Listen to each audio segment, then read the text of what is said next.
Hello বন্ধুরা, right medicine চ্যানেলে আপনাদের স্বাগতম। বন্ধুরা, আপনার কি কনস্টিপেশন বা কোষ্ঠকাঠিন্য সমস্যা আছে? পায়খানা করতে গিয়ে মলদ্বার ফেটে গিয়েছে? তাহলে বন্ধুরা, এই ভিডিওটি আপনার জন্য খুবই গুরুত্বপূর্ণ। কারণ আজকে আমি আলোচনা করব কোষ্ঠকাঠিন্য দূর করার খুবই কার্যকর মেডিসিন ক্রিমাফেন প্লাস সিরাপ সম্পর্কে।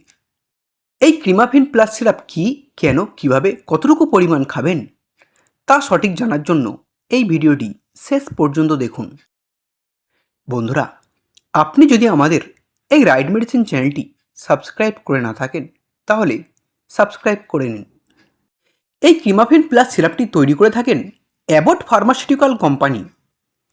এটির মধ্যে আছে sodium picosulphate, liquid paraffin and milk of magnesia. এটি 225 ml ফাইলে পাওয়া যায়, যার দাম মাত্র 371 টাকা। বন্ধুরা, এই ক্রিমাফেন প্লাস সিরাপটি ডাক্তারবাবুরা দিয়ে থাকেন কোষ্ঠকাঠিন্য সমস্যা দূর করার জন্য। যে সমস্ত বন্ধুদের কনস্টিপেশনের সমস্যা আছে তারা এই সিরাপটি খেতে পারেন, তাদের এই সমস্যা সমাধান হয়ে যাবে। এছাড়াও যে সমস্ত বন্ধুদের পায়খানা খুবই শক্ত হয়, মল শুকিয়ে যায়, 2 থেকে 3 দিন এমনকি 5 দিন পর্যন্ত পায়খানা হয় না, তাদেরকেও ডাক্তারবাবুরা এই সিরাপটি দিয়ে থাকেন তাদের পায়খানা ক্লিয়ার করতে।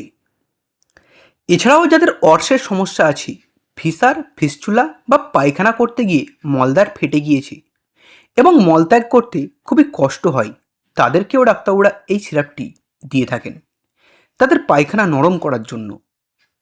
এছাড়াও এটি কোনো অপারেশান বা পেটের ফটো, ইউএসজি, এন্ডোস্কোপি বা ক্লোনোস্কোপি করার আগে পেট পরিষ্কার করার জন্য বা মল ক্লিয়ার করার জন্য ডাক্তারবাবুরা এই সিরাপটি দিয়ে থাকেন। বন্ধুরা, এই সিরাপটির খাওয়ার নিয়ম অবশ্যই আপনি আপনার ডাক্তারবাবুর দেওয়া ডোজ অনুযায়ী খাবেন। তবে সাধারণত এটি রাতে একবার 15 ml করে খাওয়ার পর খেতে পারেন। এটির কিছু কমন সাইড এফেক্ট দেখা দিতে পারে, যেমন পেটের সমস্যা হতে পারে, বমি বমি ভাব হতে পারে বা ডায়রিয়া হতে পারে। এছাড়াও যদি কোনো গুরুতর পার্শ্ব প্রতিক্রিয়া দেখা দেয় তাহলে দ্রুত চিকিৎসকের সঙ্গে যোগাযোগ করবেন। বন্ধুরা, ভিডিওটি ভালো লাগলে একটি লাইক করবেন।